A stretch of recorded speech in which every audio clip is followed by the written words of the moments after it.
Hello বন্ধুরা, আমাদের আজকের বিষয় হচ্ছে ক্যামতাসিয়াতে কিভাবে আমরা ভিডিওকে সার্কেল ক্রপ করতে পারি। চলুন শুরু করা যাক। প্রজেক্ট প্যানেলে আমাদের একটি ভিডিও আছে, ভিডিওটিকে আমরা টাইমলাইনে নিয়ে আসব। এই ভিডিওটির উপরে আমরা একটি শেপ নিব। তার জন্য আমরা যাব অ্যানোটেশনস, এখানে আমরা ক্লিক করব। ক্লিক করার পর আমরা যাব শেপস,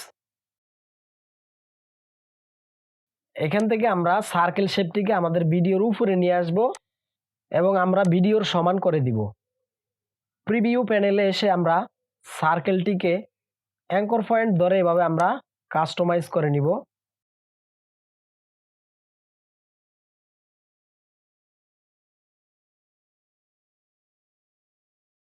এখন আমরা শিফট প্রেস করে এভাবে ড্র্যাগ করে আমাদের সার্কেল ছোট বড় করতে পারি।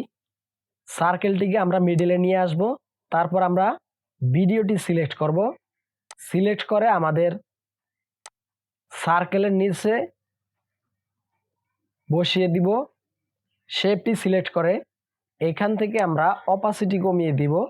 আমাদের সাবজেক্টটি দেখার জন্য এটি আমরা করেছি। এখন আমরা অপাসিটি বাড়িয়ে দিব। এখন আমরা শেপটির আইকনে মাউসের রাইট বাটন ক্লিক করব এবং আলফাতে ক্লিক করব। দেখুন আমাদের ভিডিওটি সার্কেল ক্রপ হয়ে গিয়েছে।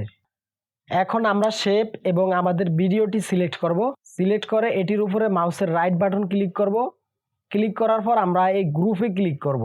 এটা আপনারা করতে পারেন কিবোর্ড থেকে Ctrl+G বাটন প্রেস করে। এখন আমরা উপরের শেপ ট্র্যাকের আইকনে সিলেক্ট করে মাউসের রাইট বাটন ক্লিক করব এবং এখান থেকে আমরা নান করে দিব। প্রিভিউ প্যানেল থেকে আমরা অ্যাঙ্কর পয়েন্ট ধরে এভাবে ছোট বড় করে আমাদের ভিডিওর যে কোনো অংশে ব্যবহার করতে পারি। এভাবে আপনারা সার্কেল এবং ট্রায়াঙ্গেল, স্টার সবগুলো ব্যবহার করতে পারবেন। ভিডিওটি ভালো লাগলে অবশ্যই লাইকে ক্লিক করবেন এবং আমার চ্যানেলটি সাবস্ক্রাইব করবেন। ভিডিওটি দেখার জন্য ধন্যবাদ।